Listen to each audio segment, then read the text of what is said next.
आदित्य पढ़ने में थोड़ा एवरेज और लड़कियों के मामले में थोड़ा कच्चा था। उसकी मुलाकात 11th स्टैंडर्ड में कुशी से हुई। कुशी पढ़ने में अच्छी और अपने फ्यूचर के बारे में बहुत सोचने वाली लड़की थी।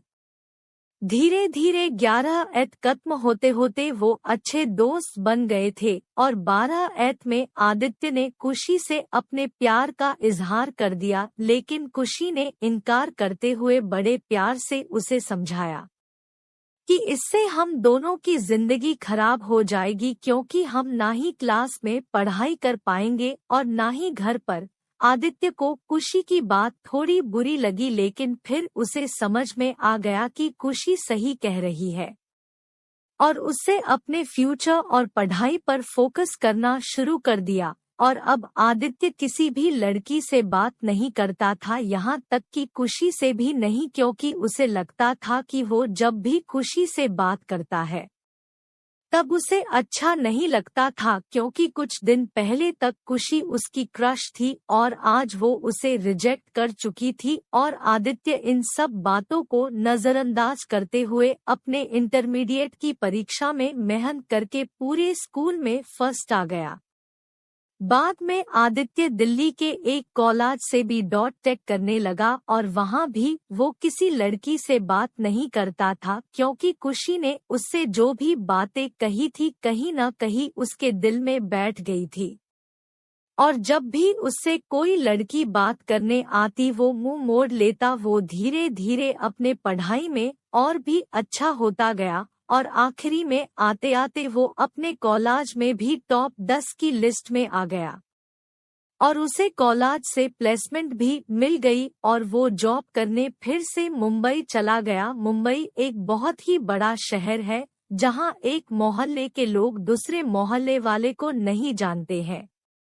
वहीं जब आदित्य ऑफिस गया तो उसे वहां खुशी दिखी, लेकिन अब खुशी के लिए उसके दिल में कोई जगह नहीं थी और इसीलिए वो हर बार खुशी से छिपता रहता।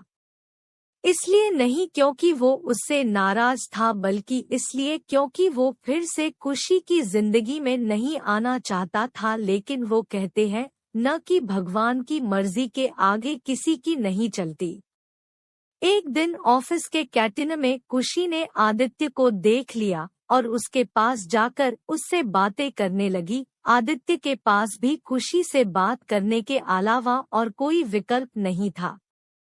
दोनों के दिल में पिछले 4 सालों से जो भी दर्द था उन्होंने एक दूसरे को बताया और खूब सारी बातें की। कुशी ने उससे बिछड़ने के बाद अपने सफर के बारे में बताया और आदित्य से उसके बारे में पूछा, जिसके बाद आदित्य को कहीं न कहीं लगने लगा था कि कुशी गलत नहीं थी और आदित्य को फिर से कुशी से प्यार हो जाता है। कुछ दिन बीतता है और दोनों की दोस्ती और भी गहरी हो जाती है और एक दिन अचानक आदित्य कुशी से बात करते करते उससे अपने प्यार का इजहार कर देता है, लेकिन कुशी फिर इनकार कर देती है।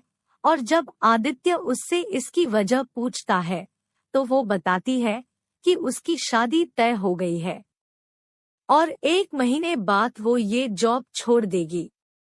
जब ये बात आदित्य को पता चली तो वो एक बार फिर टूट गया, जिसके बाद वो अपने आप को संभाल नहीं पाया और एक चिट्ठी कुशी के लिए छोड़कर चला गया। और कुशी उस खत को पढ़ती है जिसमें लिखा था, मेरी प्यारी कुशी, मैं तुमसे बहुत प्यार करता हूँ, लेकिन शायद तुम मेरी जिंदगी में नहीं हो, इसीलिए तो मैंने तुम्हें 2-2 बार खोया है। कोई भी इंसान इतना बदनसीब कैसे हो सकता है कि अपने प्यार को 2 बार खोए। मैं नहीं जानता कि मैं तुमसे दूर रह के जी पाऊंगा कि नहीं, लेकिन अगर तुम्हें किसी और से शादी करते देख लूंगा तो पक्का जी नहीं पाऊंगा। इसलिए मैं तुम्हें और इस शहर दोनों को छोड़ के जा रहा हूँ। शायद तुम मुझे भूल जाओ, लेकिन दूसरी बार मिलने के बाद मैं तुम्हें कभी नहीं भूल पाऊंगा। मैं भगवान से प्रार्थना करूंगा कि वो तुम्हें और तुम्हारे होने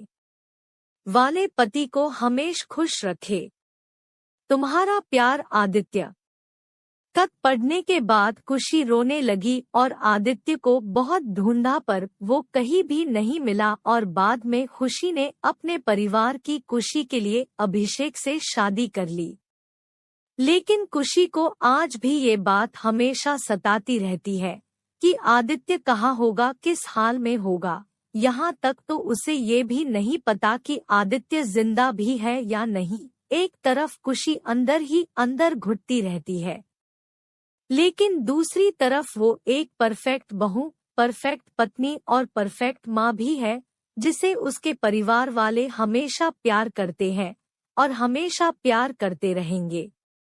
हमें ये तो नहीं पता कि खुशी ने 12th स्टैंडर्ड में या जॉब टाइम पर आदित्य को ठुकरा के गलत किया या सही, लेकिन आदित्य ने ये साबित कर दिया कि वो खुशी से सच्चा प्यार करता था और इस बात का एहसास शायद अब खुशी को भी हो चुका था और इसीलिए शायद आज तक खुशी